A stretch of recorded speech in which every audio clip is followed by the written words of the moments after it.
if it had 2 control sticks and 1 touchpad instead of 1 touchpad and 2 control sticks, I don't think I'd mind it. And it's just the poor man. I mean, I don't know if you've seen the memes at all, but this dude cannot keep his hands. But where could it have possibly been? You know, I think it's like rural Moldova, but they never say where it is. Live from my bedroom. It's Sunday afternoon. Oh! I do like how you decided to go. Oh, I thought you were going for the Mario Kart music. Oh, it is the Mario Kart. I was going for more like the Jackbox, but I think they're very similar. It definitely sounded an awful lot like the Mario Kart like menu music, which maybe that's what it was. Maybe I'm just losing it. Yeah, that's definitely Mario Kart. Whoa. Can I get your best Mario saying Mario Kart? Mario Kart 8! I don't know, that's I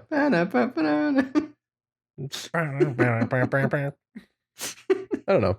It's a good game. I love Mario Kart. What are we doing? What are we doing? I got no clue. Dan's not here.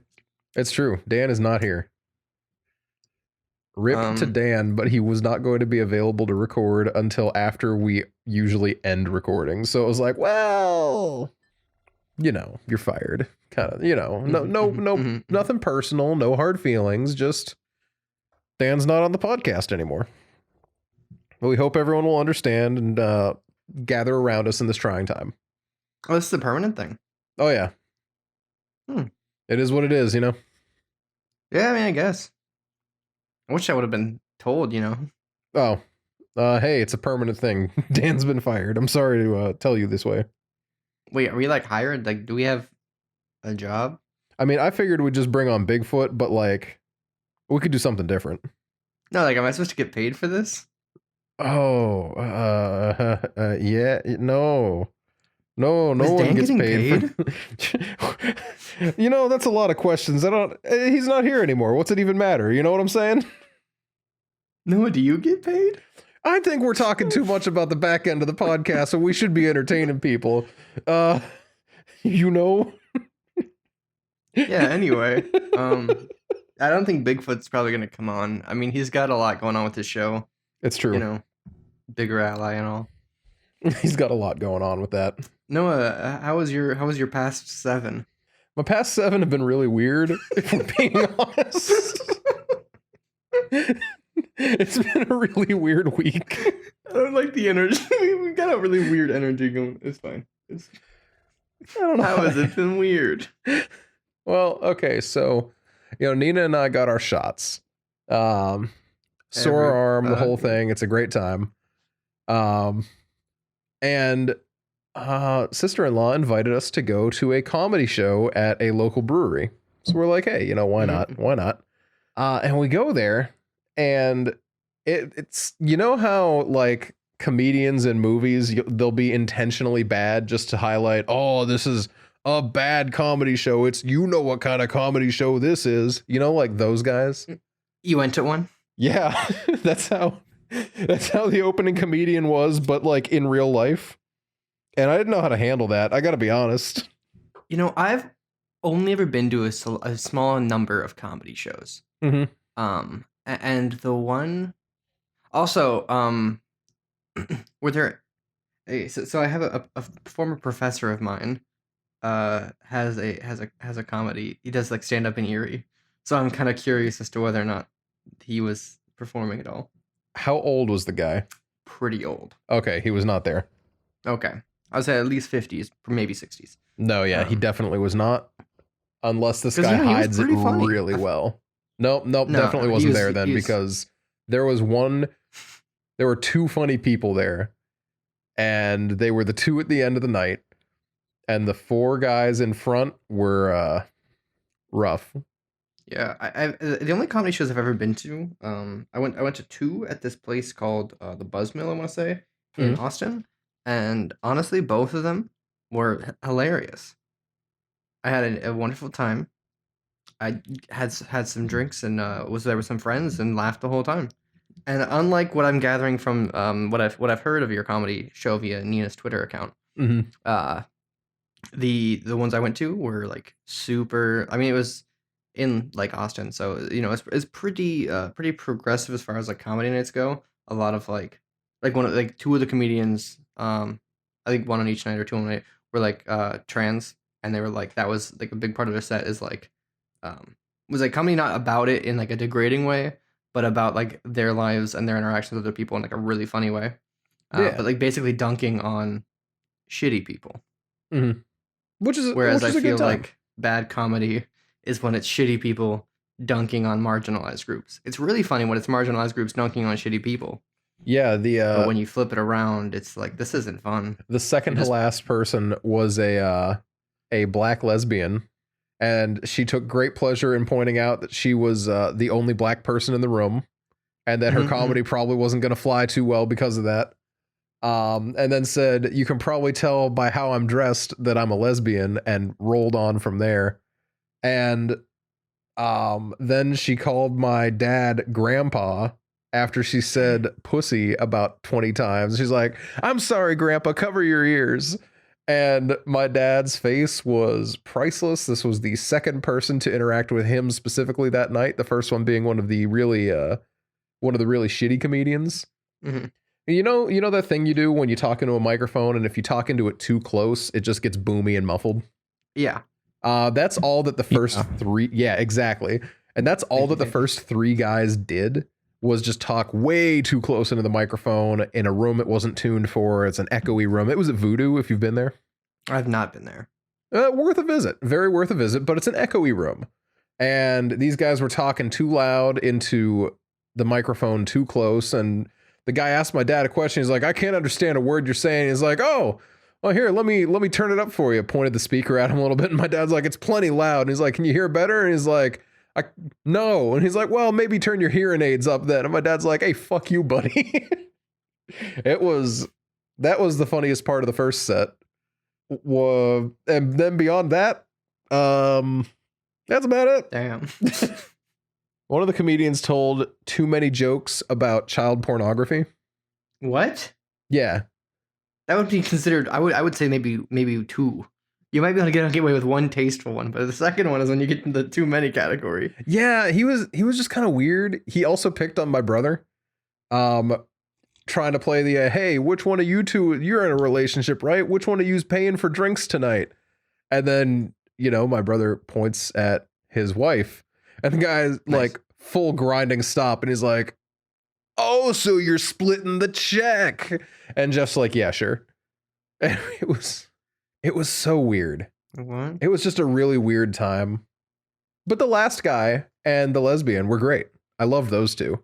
They were just actually funny people. But man, I don't know. I did not fully prepare myself for how bad a small stand-up comedy show would be. Yeah, I feel like stand up is usually either very, very funny or just like really uncomfortable to sit through. If this had been like a comedy club where it was set up better for you to hear the comedians instead of, hey, we brought some comedians into our bar so that you could laugh at them, or if they had just taken a little bit of time setting up the mics beforehand, I think it could have been okay. But they didn't. So, there we were.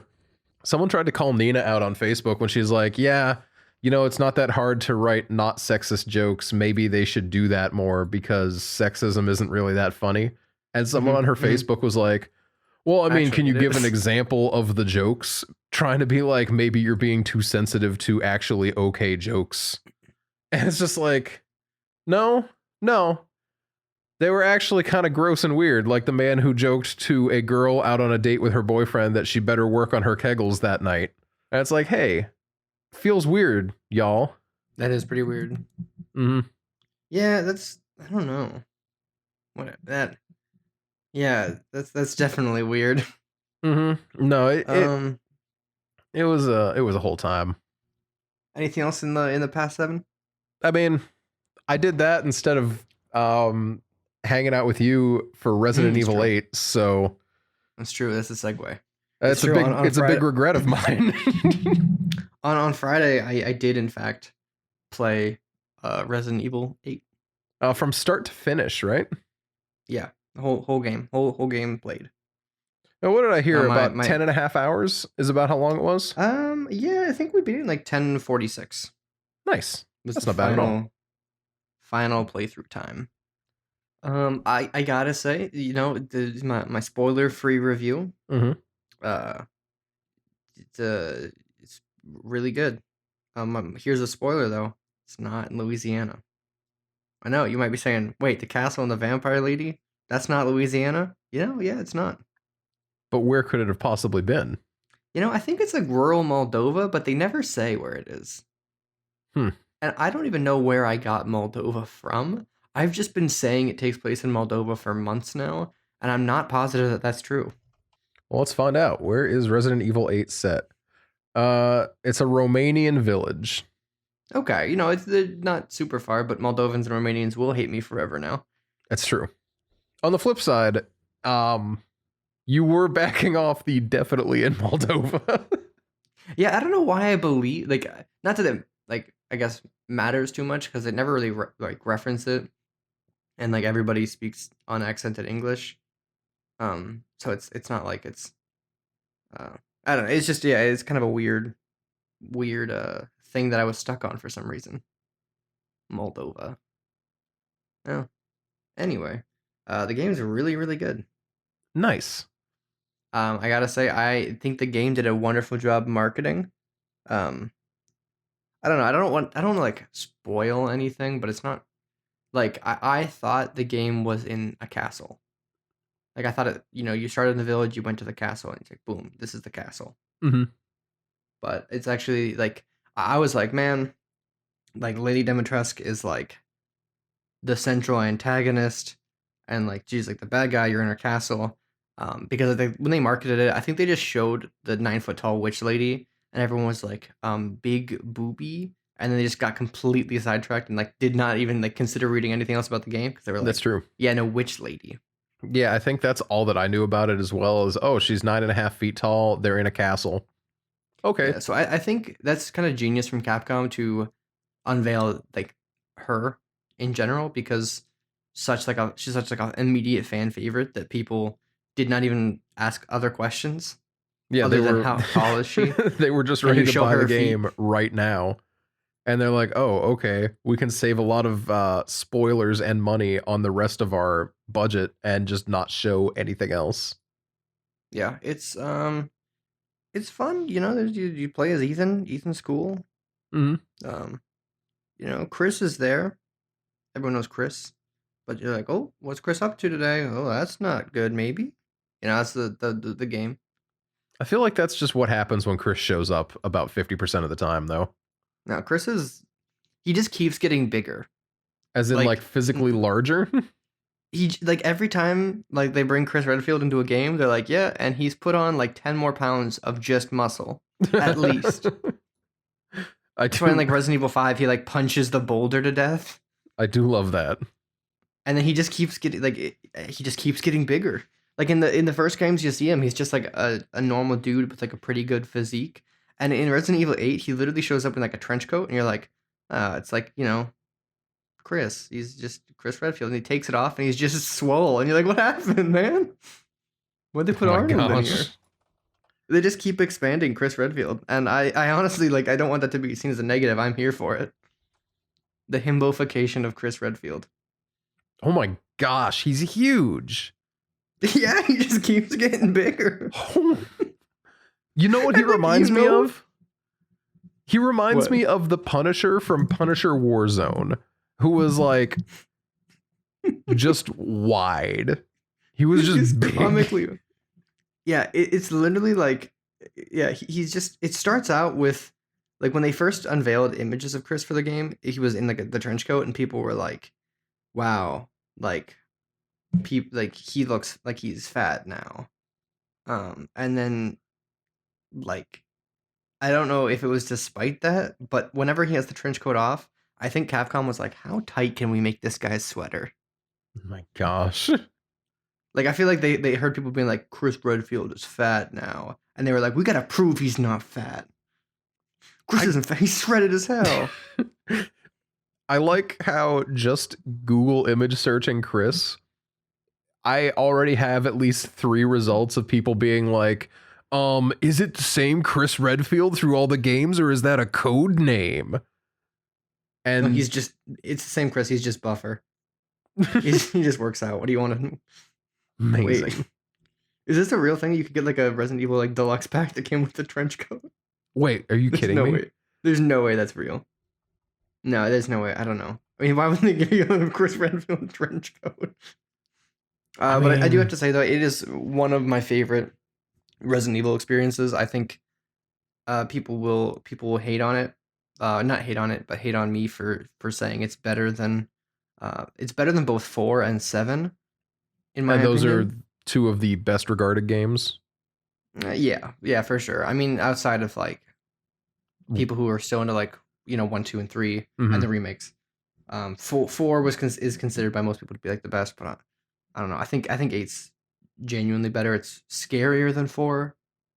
Um, Wasn't 3 and like a PS3 exclusive? I don't think so. I mean, most of them are gonna be PlayStation exclusive or PlayStation primarily developed. Like they're gonna be primarily developed for PlayStations because they're all like Japanese games and they're all like, yeah, it's in Japan. If you're marketing a game that's gonna be like graphically forward, you want to put it on the PlayStation because it's like Sony, Japan. Oh no, It's this kind is of like fully a available. far more people have like a PlayStation than would have like an Xbox. I mean, even like Nintendo doesn't have the same grasp. Um, of those kind of things. It kind of has a different market than the PlayStation. Mm-hmm. It always has though.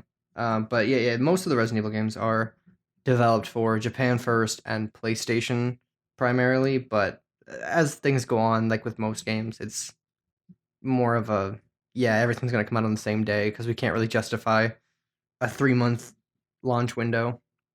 That makes sense. And sometimes, other times, like with Detective Pikachu, it came out in Japan in like 2014, and they were like, "Yeah, 4 years later, we'll bring it to the states." Wait, it was. You're kidding me. Not the movie, Oh, okay. the game. Also, the Demon Slayer movie released in Japan last year, but still, I mean which I saw that that one too. that makes sense. I've heard it was really good. Nina It also was really saw it, good. Yeah, and she liked it a lot. yeah, I liked it a lot. I mean, it's Demon Slayer. It's not like gonna be great, but like it's really pretty Mm-hmm. and it's fun enough. It's got some laughs. It's got some tear jerking moments. Um, Demon Slayer does the thing though, where it's uh, I don't know. I've finished all of Demon Slayer. I think I talked about that on the podcast when it was still coming out. I think you might have. Um, but yeah, so I've like read all the manga and stuff, and it's really good, but it's so like good and visual that it distracts you from the fact that like the author just forgot a whole bunch of stuff. Like just was like set things up and then just forgot about it. Mm-hmm. But then you see him like using water sword, and you're like, you know what, it's okay. And some people are like mad about it, but I don't really care.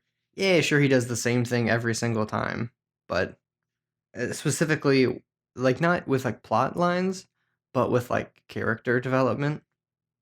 Where like especially as like the manga goes on, it's like, oh, here's a new character that you've only ever really like seen adjacent to things that you know nothing about. Well, anyway, now that they're out of the story for any number of reasons, now we're gonna give them development, and they're never gonna show back up. By the way, it's just a weird thing to do. Yeah, but also I feel like a lot of anime movies are just kind of like that. Well, not even like the movies, just like the storyline in Oh, the general. story in general. Oh, my mistake. Hmm. Sorry, I must have missed that Just part. like the artist forgot quite a bit as he was going on. It's okay. It's still a fun time. I mean, But I feel Resident like Evil 8 that's though, also a trend because didn't yeah, I feel like the My Hero guy did that when he was talking about there being like a double agent, and then he forgot that he introduced that plot point, and we're so far past that at this point. sure. Oh, well, it did happen. It was funny. But yeah, Resident I Evil watched 8. like the first. Yeah, I'm not too versed on My Hero Academia. Fair enough. Seen the first like 2 seasons, Hmm. and I thought it was pretty good. It's fun. It's not that deep, but it is a fun time. I mean, just like most like shonen anime specifically, are they're designed to be like mass marketable, and as a result, you can't be like you can't be super intense about it. But yeah, it's fun. It's a good time. Little superheroes. But you know what's not fun and scary? Resident Evil 8. Because I didn't want to. I still have more to say. It's really good. The game is like it definitely kept me guessing on a lot of points and had one of this like so in Resident Evil 7 there's a section it's like a boss fight kind of with the character named Lucas and it's like a puzzle room. It's basically like an escape room. You have to go through all these steps and you don't have any weapons and so basically you're like at the mercy of this dude. It's like Saw. Mm-hmm. In 8 there's a segment that's similar. I don't want to spoil anything, but if you're familiar with Silent Hill PT, it basically felt Oh. like a fully realized version of that. Oh. Which was I did not expect at all.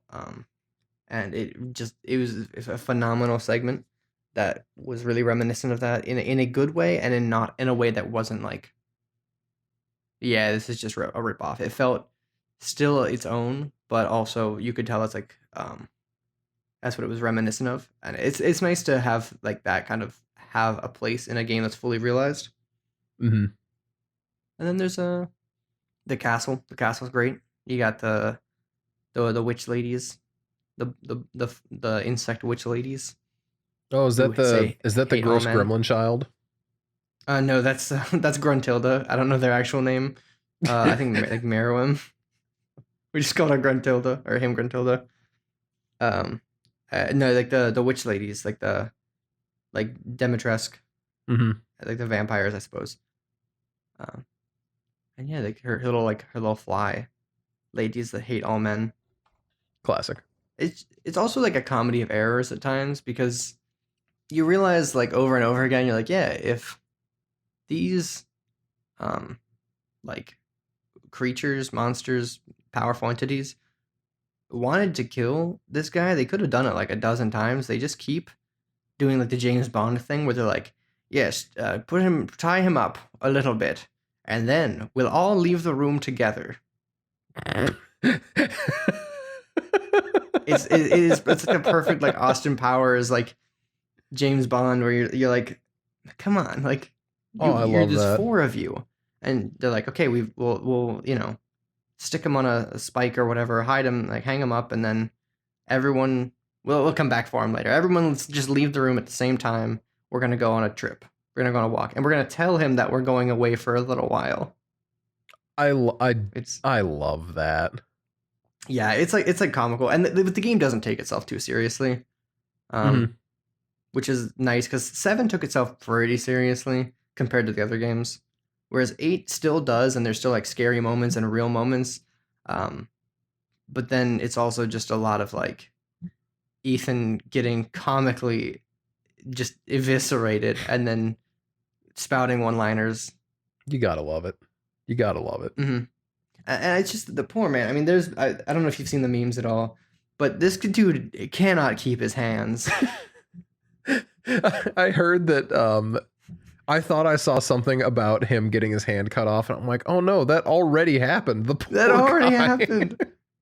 And it's literally in like the first several minutes of the game. They're like, "Hey, we're going to cut your hand off." By the way, and you're like, "What?" It's a classic problem. The classic Ethan Winters story of, "Oh yeah, by the way, we are gonna cut your hand off." Same one, the left hand too. Poor guy. Now, if Yeah, you it was got like it cut off stapled in together in the 7, first game. is it still stapled on in 8? I don't know. You have long sleeves on because you're in like the Romanian winter. Oh, fair enough. Oh, I see. They covered up just in case. Just a plot hole, if you will. And then they chop it off, and it's like, well, there we go. Now it's stapled back on, just like God intended. Oh, they don't quite chop. They don't quite chop his left hand off. Oh my gosh. His right hand. See, I'm really happy because this isn't to be like, shut up with the game, Jackson. I've actually managed to avoid any spoilers about the plot, which has been pretty great. I've seen a lot of people talking about like there is a point of the game that is incredibly terrifying, which I'm assuming is the bit that was like what do you call Silent Hill that you were referring to. that I mean, like I that would say that's was. probably the scariest part, I was gonna but not say. quite that part. Mhm. Yeah, I guess it all. I was very like sleep deprived, so I'm trying to figure out if that's the part I'm thinking because it is all lumped together and like because it's Resident Evil. It's kind of like a segmented game. Mhm. I think yeah, it is all in the same segment. That is definitely the scariest part for sure. Yeah, I Yeah, heard. it's I scary. don't know. I'm very happy to hear that. I don't know that the game has it was good. I like hearing that. It's fun seeing a new high profile horror game come out that people are still happy with because you know Outlast 2 blows chunks from what I understand, Mm-hmm. and it's really nice to see good things happen sometimes. Yeah, I mean, I had a great time with the game. I would heavily recommend it. It definitely hits like all the notes of Resident Evil, like of your like four specifically, where it goes from like yeah, it is a survival horror game, but it's also an action game, and you do always pretty much have like a shotgun. Mm-hmm. Um, so you're like, yeah, this is which I think 8 does way better than 4, which is why I put it over 4 in my opinion. Mm-hmm. Is because 4 is like the the lack of resources, I suppose, is the biggest scare, and like sometimes the environment and like the water and whatnot in 4. But in 8, it's like the scary section that's like truly scary. That everyone's complaining, like everyone not complaining, everyone's saying is truly scary. Is like it's scary in like an amnesia or outlast type of fear where like you are like helpless. Mm-hmm. Whereas in most Resident Evil games, you're like, yeah, I'm helpless With a shotgun. with a shotgun, so it's not that helpless. Oh Um, no, I'm having a bad time. Oh no. Shotgun. Whew, that was yeah, close. it's that's why like Resident Evil in the casual mode is definitely like it really is like calling an ambulance, but not for me because if you have like all the ammo everywhere and the creatures aren't like that tough, you can just be shooting at them. It's nice that it still implements aspects that are like you can't choose to not you can't choose to shoot your way out of everything. Mm-hmm. But there's That's something also that still I the have. segments. Oh, sorry. There's also the segments that were kind of lost on 7. Like 7 had some pretty big boss fights, like the fight with like Jack at the end where he's like in the boathouse and he's massive and you're shooting him. Um, I don't want to spoil anything about this at all, but like one of the later boss fights in 8 is so ridiculously fun and over the top that I was like, for a moment, I forgot it was a scary game and I was just having a great time. I love that. Yeah, it definitely also falls into the category of later in the game, it is far less scary and it is a lot more just like the ending in the last bit. You're just like, woo, yeah, like just gung ho, just yeah. Um, Reasons Mm-hmm. as to why, I'm not gonna go into, but it is a fun game. It's paced well. It's not super like it knows it doesn't take itself too seriously. It definitely has a good bit of fun. I feel like that's something that I respect a lot about a good portion of Resident Evil games that I've been aware of at the very least is that you can't always shoot your way out of situations because you don't always have bullets. Hmm. Um, And there's always like not always, but there's oftentimes like sections where either you don't have your weapons, like in 7 and 8, or there's invincible enemies that you have, like Nemesis in 3, where it's like you can't if you're shooting it, yeah, it can slow it down, but you're just wasting your ammo, which is a precious resource. mhm. You just got to run. Yeah, and that just makes sense. I don't know. I'm a fan of how a lot of this type of stuff shakes out. And I'm really Yeah, glad I to think hear 8. that this game went over very well. I'm still a little up in the air about whether or not I'm going to try and find someone who did a really nice comprehensive playthrough to watch or if I'm going to wait until Nina buys the game and watch her play it. But I'm kind of Mm. inclined to watch someone because I know that that's going to happen faster. Yeah, I would, I mean, recommend, like, if Nina's going to buy it, like, I would say play it through Mhm. with someone, because even if, like, you don't want to play it, because you're like, I'm not a big player of the games. Whereas, like, when I played it, I was with a friend, and we just, like, passed off the controller every once in a while, just to keep things from getting too, like, stale or falling asleep or anything. Mhm. Um, but yeah, it was. I think it's more fun to play those kind of games with people or to spectate them directly, not like watch a YouTube video, because you can be like, "Hey, what was that?" And they'll be like, "Oh yeah," turn around and see it, or something of that sort. Mm-hmm. Also, with Resident Evil, I would recommend like watching just speed runs of it because they're fun. Nice. Yeah, Eight's really good. I would recommend it. It's good. It's scary. It's fun, I just saw and that it doesn't take seven is only itself too 30 seriously. bucks on Steam. So I might pick seven up and then buy eight when it dips as well, so that I can go and I don't know. I might play them on stream. Who knows? The Ethan Winters stories. I think seven is only $20 on the PlayStation all the time. Ooh, I think I'm gonna look it up, but that's actually really cool. I like that. Evil 7, yeah, it's $20 all the time. Okay. Well, in that case, I just need to find a way to play off the PlayStation again. Also, um, Resident Evil 7 and 8, there's like a you can get both of them at a discounted price. Yeah, it's kind of funny because on Steam you can buy them for $79, which is 2% off buying them separately. Which Let me see. hmm. Let me see here. Oh, actually the pack on PlayStation Store is 79, and let's see. Yeah, I guess it does save you $10. No, it doesn't. No, it doesn't save you anything at all unless you buy the deluxe. Yeah, no, that's stupid. Mm-hmm. Oh, I guess it is the deluxe edition, but It's one of those things where it's like, on one hand, I'm sure it's worth it. If you're a big fan of Resident Evil, it's going to be worth your time to pick up the deluxe edition or maybe the combo pack. But flip side, I'm a fan of the concept of Resident Evil, and I've never played a game in my life. So, you know. yeah, I mean, I can definitely recommend 8 as a nice starting point, as long as you know like what it is, because I think the problem I saw with criticisms for 8 so far have basically just been people being like, this game is too short. Like, well, it's That's like 3 hours That's longer than Resident Evil 7 was. though. It's Resident Evil. They're not long games. I was actually You know, just talking about this with Rob, because we were both like, there's no real reason to complain about the length. It's a nice horror games don't need to be long. They usually tend to get too bloated when you do that, and they're just not good. And I would much rather watch a short horror game and enjoy it and play it and have a good time instead of actually having like a really long bloated runtime. Like if I played a horror game that was as long as Red Dead 2, I would hate that. That would be miserable. But Red Dead 2 works as Red Dead 2. It just doesn't work as anything else, you know? yeah. No, I get that for sure. I definitely out of so I also played another new game this week. Oh, Um, and Resident Evil 8 is just it's hard. It's honestly it's been hard for me today because I was playing the other game earlier today, and it's hard for me to not just be like I should just start another run of Resident Evil 8. I can Um, believe that though.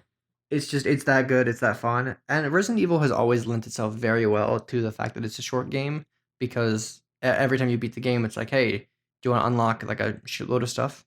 Mm-hmm.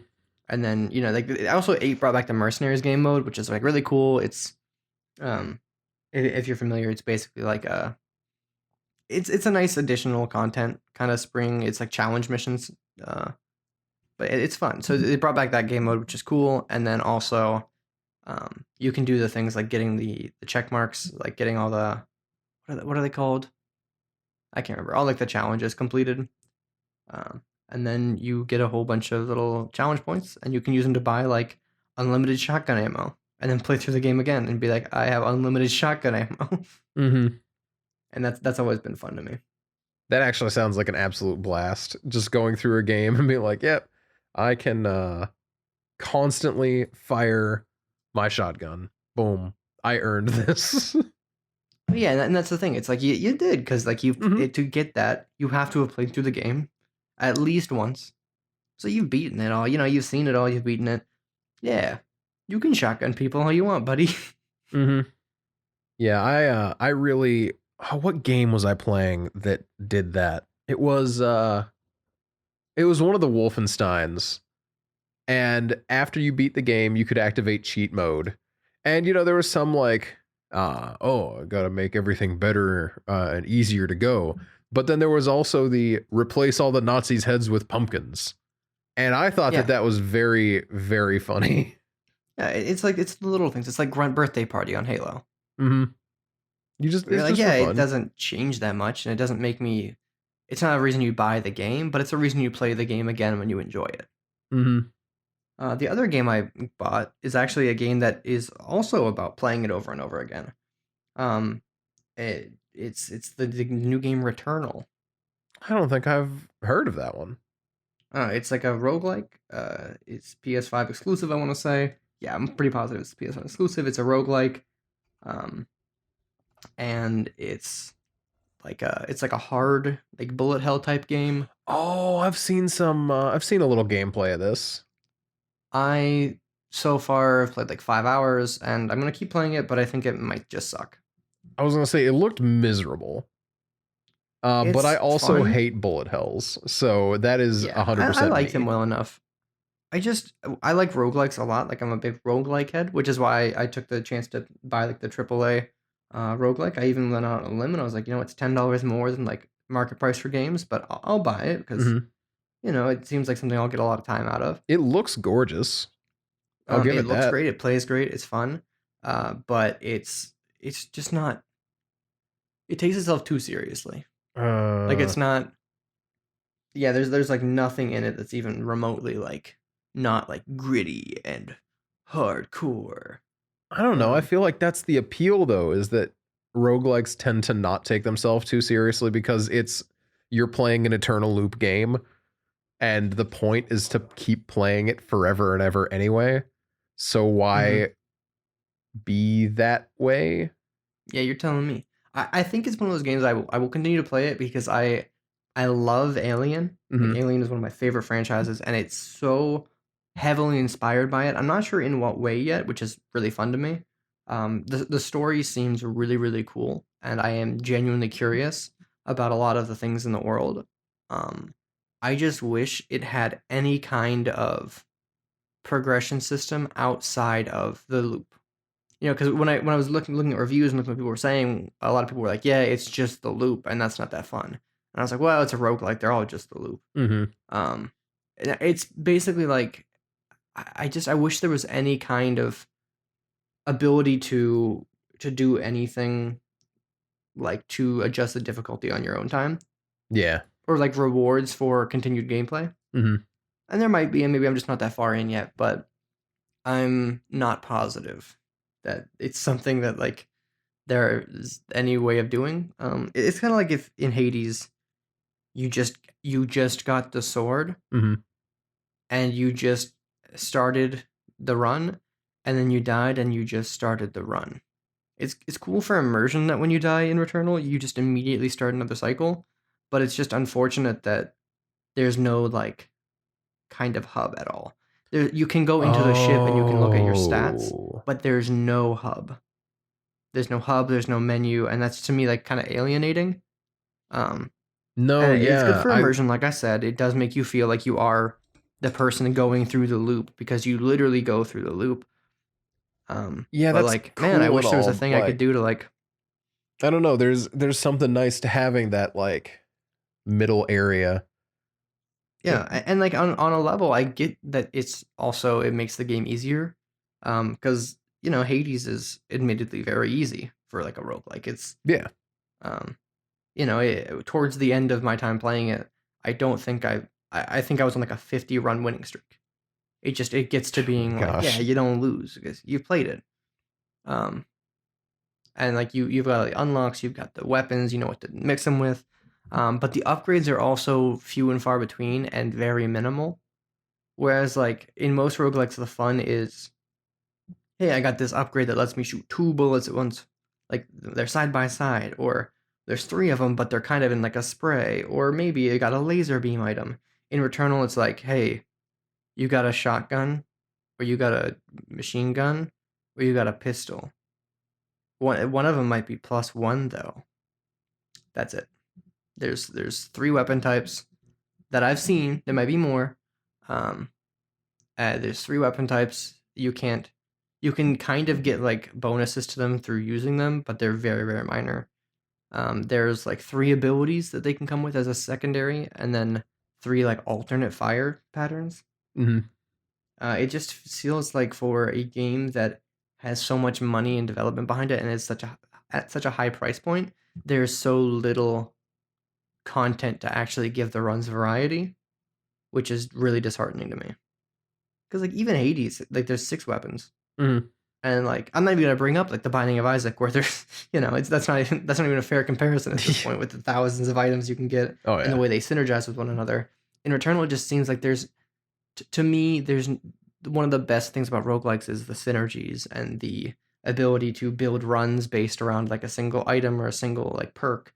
But in Returnal, it seems like the perk is like 15% more health, 10% more damage at below half health, 5% less chance to get a negative trait. And you're like, these are, yeah, sure, these are good bonuses. Like, sure, 30% more health is a good thing to get, but like, where's my fucking laser beam? Hmm.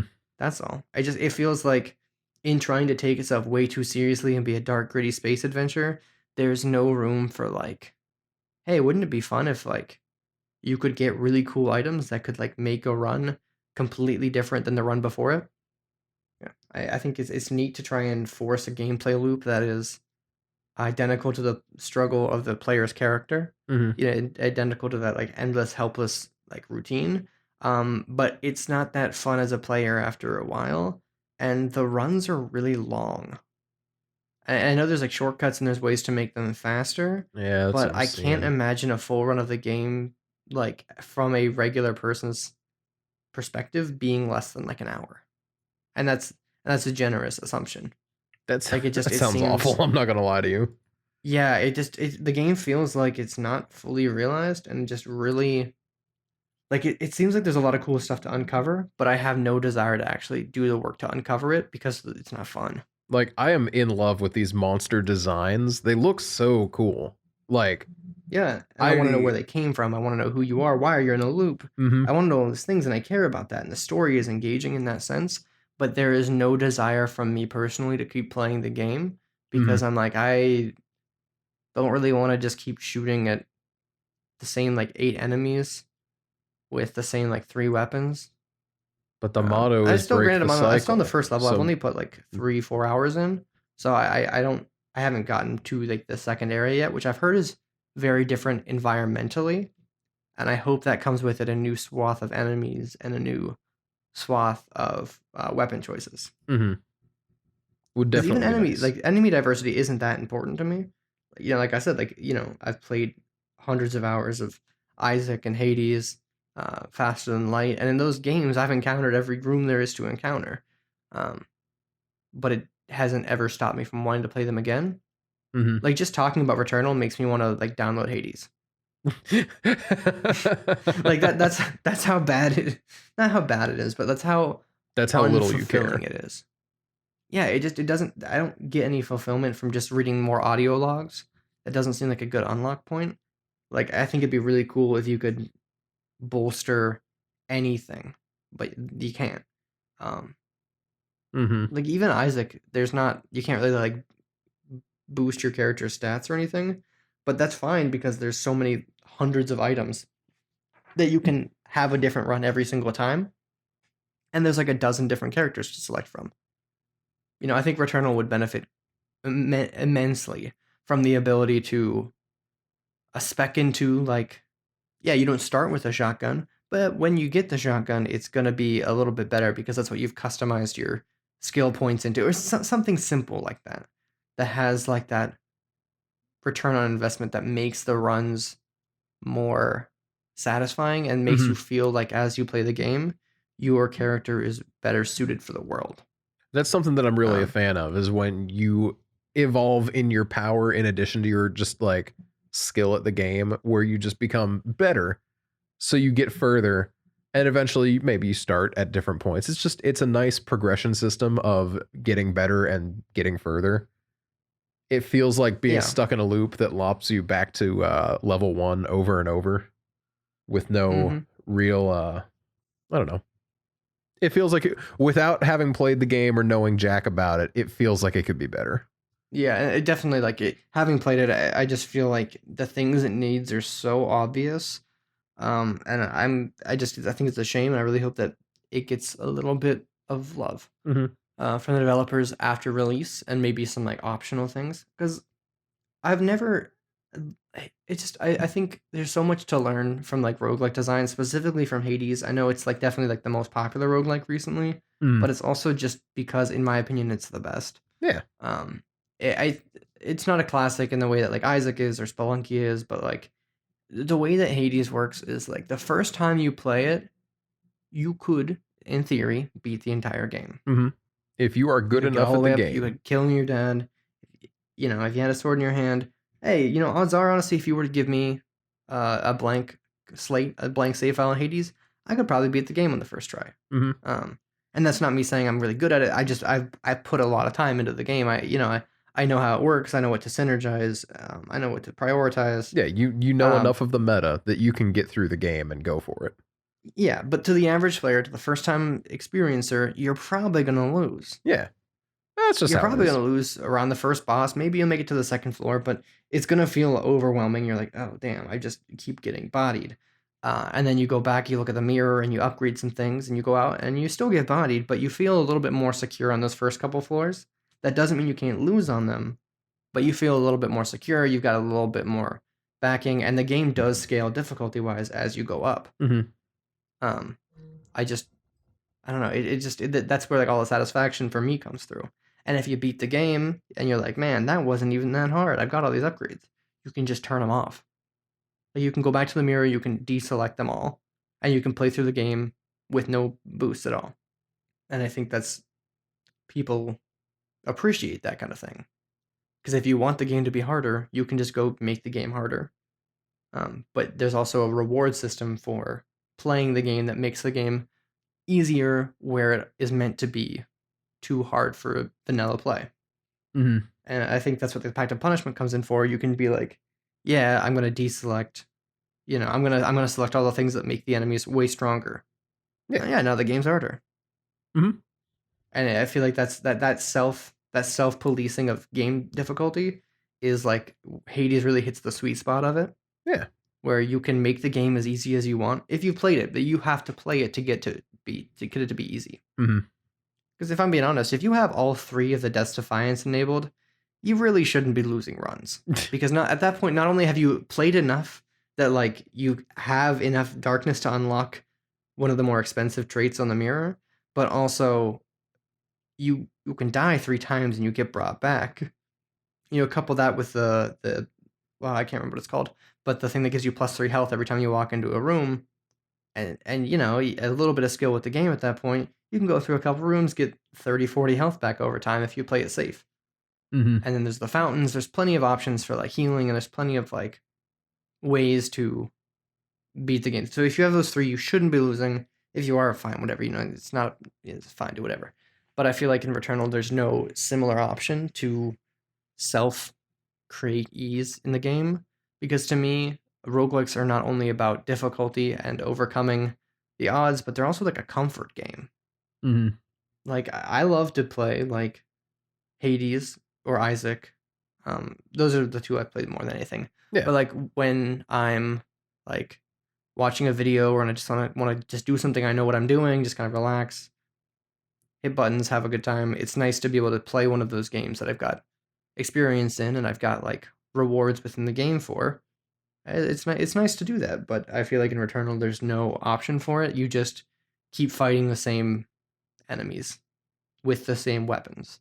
And there's no like items and there's no like significant game changes that occur with the pickup of any item or weapon. Hmm. That just kind of sucks because like Tiny Planet and like Ludovico technique and things like that in Isaac and like Brimstone, it changes the way you approach every room, and that's refreshing. You know, Yeah. It's a nice way you to play a keep things game with fresh Tiny as you're Planet, going. yeah, and you're like making tiers orbit you, and you're gonna use them to like I don't know, you have to walk differently, you have to attack differently because of the pattern of your tiers. And then with like Brimstone, you charge it up before you enter rooms, you try and like line everything up, and it's gives a different gameplay feel that still builds upon the core gameplay. But I feel like with Returnal, it's like, hey, you got the shotgun which has pretty good range, and you got the carbine which has pretty good range, and you got the pistol which has pretty good range. Um, they all share the same alt fires and like only have their own different like bonuses, I suppose they should be called. Mhm. It doesn't, I don't know. It doesn't, there's not enough variety for me to feel the spice of life. And maybe my review will change as I play more, because I still plan on playing more, only because I just love Alien enough for me to be here. Like, if I didn't love Alien so much, I would not be half as excited to play the game, and I'm not very excited to play the game. Then that's the problem. But in terms of like gameplay and design and like looks, it does feel truly like PS5 built, Mhm. like next gen. But it just, the return is just not what I would like it to be. As I say, it looks clean. It looks pretty. Definitely Mhm. worth time, but unfortunately not. Not as great as it could be. Yeah, it just doesn't. It just doesn't feel as fun as I think roguelikes are should be. And maybe that's my own fault for having like a skewed view of roguelikes from having played the cartoonish, you know, types more than any others. But it's still, that's how I'm feeling on the game. Mm-hmm. I will play more and get back to you maybe. Nice. I'm looking But I forward also will to. probably play more Resident Evil 8, and that game is just great. It's hard for me to be like, yeah, you should pay basically the same price for the game that's 10 hours long as the one that's got like infinite replayability. And is a roguelike and has like way more to it and is built from the ground up for the console. But I'm like, yeah, no, definitely get Resident Evil 8 if you're gonna get one of the two. Also, with the adaptive triggers on the PS5, Mhm. I don't know. What did Resident Evil 8 come out? Is it on PC and everything? I believe so. Okay. I just wasn't sure like what. Yeah, it's I out. don't know if it's okay. Is it on like PS4 or Xbox One? Um, couldn't tell you. I just know that I have it here in the store and I could buy it right now on Okay. on PC. Okay. I'm sure it probably is on PS4. It's not. Yeah. I'd be amazed if it's not. But I would say, um, I would personally say if you have access to a PlayStation 5, I would say it is not probably the definitive way to play 8.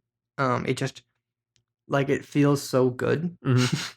Like the controller, like the vibration is just like it does feel like the HD vibration makes sense. You can feel like where things are supposed to be spatially in terms of what's making the controller vibrate, which is really weird and really cool. Oh, I do like that. That's cool. Uh, Also really cool about Returnal, I will say, in the first level it's raining and you can feel the raindrops hitting the controller. It's really cool. Oh my Um, gosh. yeah, it is pretty cool, and like the feedback and the sounds and the adaptive triggers. But anyway, in Village, Resident Evil 8, when you switch weapons, you can hear the adaptive triggers. I don't know if this is intentional or if this is just like a feature of the controller, but you can hear the triggers as they change settings based on the firearm you're using. That's fantastic. Yeah, so like the feedback for scoping in on the sniper rifle Mhm. is like much greater, and you actually like have to like you can feel like the pull, like the resistance is more palpable when you're scoping in. And when you fire as well, it's much more like there's like a feedback, almost like a kickback, which is really cool. Whereas on the handgun, it's only briefly with the firing that you feel that, and with the shotgun, it's more intense on the firing, but the feedback for scoping in isn't nearly as intense as it is on the sniper rifle. I It's love fun. that. The controller is just like, I mean, obviously, like next gen. It's just the controller is good. That's all. Yeah, the PS5 DualSense controller is I probably talked about it before on the podcast, but it's just the coolest thing. And I didn't get it. I was like, no, it's just a controller. Yeah, it vibrates, triggers weird, whatever. Mhm. But like, it's pretty sick. I do really enjoy how far controllers have been coming in the last few years. Cause like I got the Steam Mhm. controller and I gotta be honest, I kind of hate it.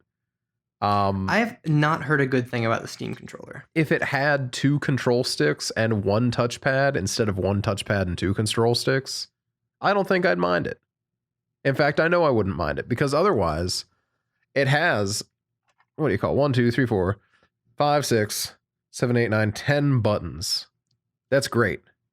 And I think the two like handle buttons are just two of your top buttons over again. But even so, like that's not counting your home, pause, and setting buttons, you know? Mm-hmm. Like that's a lot of buttons to have. That works. That's pretty fantastic, in fact. And the fact that I like never want to use it because it's just an annoying controller to use is very frustrating. Yeah, the DualSense is just it's great. I love it. Um, I've heard things about them having a fairly low shelf life. Like they start to experience things like DualSense drift is what they're calling it, kind of like they call it like Joy-Con drift. Yeah. And I don't know how like common that is as a problem. Because I've also heard the same thing about Joy-Cons, but I've had mine for 4 years now and I haven't experienced any problems. I have Um, experienced problems on my one. yeah, But I'm see, also that's the thing. experiencing I feel like like I've input heard. issues. So Mhm. Yeah, I think I've heard like probably like 50-50 for people having problems and people who haven't. mhm. Which again, I think over like a 4 or 5 year period, that's not that bad. Yeah, honestly. But maybe I'm also just desensitized to how quality controllers are. Right? Because I mean, yeah, it does suck that you'll have to buy a new $70 controller every couple years if you're like looking to avoid that. But at the same time, Mm-hmm. I don't bat an eye at lifespans like that when I'm talking about other um technology things, you know, Yeah. which Yeah, is 'cause it's isn't great. I wish they did make electronics built more to last instead of what they kind of do. mhm. But I don't know. You know what I mean? It's Yeah. Well, I think specific with controllers, it's like, yeah, a GameCube, you can still have the same GameCube controller from like 2007. Um, yeah, but N64 controllers also, still run. yeah, they do. Um, but they also suck. Okay, Hmm. they don't suck, but like your GameCube controller is not. It's not the same. Like, yeah, it's quality. They're great. Don't get me wrong. I love it. I love the GameCube. But like the Joy-Con is like a motion controller with like a gyroscope inside of it. Hmm. It detaches and reattaches to a console over and over again, and that's how it syncs itself up. It has like it's Bluetooth based, and it's just it is a whole ass world different than these GameCube controller. And the thing is, after 4 years, like I said, mine are still working pretty much fine. People who have Joy-Con drift, theirs are working mostly fine, and it's just that's really not that's not that bad. Sure, they probably won't last as long, but they're also so specifically tailored for the console, and they work so well for what they're supposed to do. I can't be too mad if after like 5 years, yours will go out. Hmm. Yeah, there's a lot going on with it. That's okay. That's fine. Yeah, and I haven't any problems with it all with DualSense, and I don't know that many people have. I just have heard like stuff in the pipeline about how it could be down the road. Hmm. Um, but I don't know. We'll see when we get there. If after like 3 years I have a problem and I need to get a new controller, well, yeah. I've been thinking about getting a second one already because it's kind of nice to have more than one. Right? It's nice to be Did able I to have a talk about friend over. Mario and Rabbids at all? I don't think you did. Maybe that I was mean, we did a little last bit of week. Mario stuff at the top of the episode, but I don't know if that's what you're talking about. No, it would have been last week, but I got Mario and Rabbids as well, and it's a really good one. Hmm. I don't want to talk too long because we're going a little bit long. But yeah, it's way better than I expected it to be. It was on like sale for like 70% off. It was $20 for the full deluxe edition with everything, so I bought it. Why not? Um, Honestly, the Rabbit games and kind of they blow, but in a really fun way. So like, why not?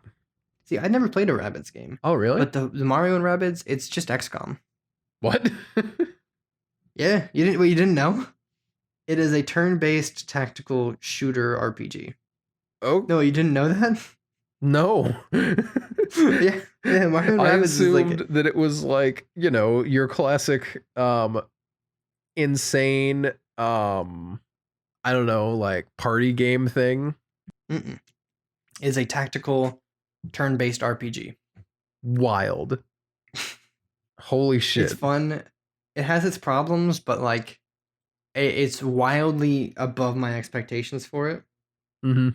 Yeah, and this was just because I saw that XCOM 2 was on the Switch, so I was like, oh, maybe I'll buy XCOM 2 for the Switch.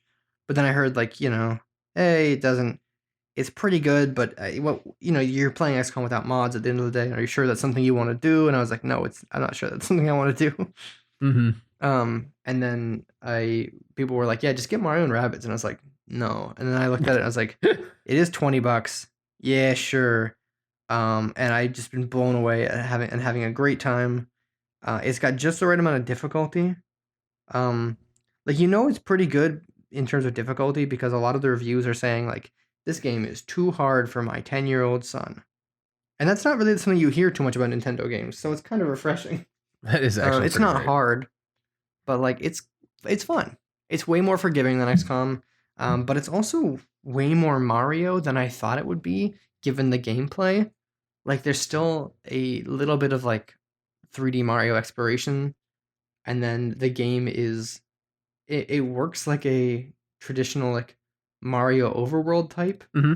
where like you traverse the overworld kind of like you would in like Super Mario World, and then you encounter the battles as you go, and you beat them. You pick your characters. You have a team, um, which I also have some problems with because you always have to have a rabbit on the team, Mm-hmm. and you always have to have Mario on the team, and your team is 3 characters. That's a little frustrating. Yeah, so you always have to have Mario, who I don't really want to play with. Mm-hmm. And then my favorite characters are Mario, Peach, and Luigi, and you cannot have them all on the team. So for a while I played with Mario, Luigi, and Rabbid Luigi. That sounds like a good time. Yeah, it's just the team building is just a little bit under like it's a shame. I feel like it's underdeveloped, but whatever. And yeah, that's my review. Mario and Rabbids. It's fun. More fun than I thought anyway. So yeah, I've been gaming up a storm. Who That would have honestly thought? does sound like a really good time, though. Huh. Yeah, no, I would heavily recommend Mario and Rabbids. Yeah. I don't know that I would heavily recommend Returnal unless you think you would really like it. Then you might.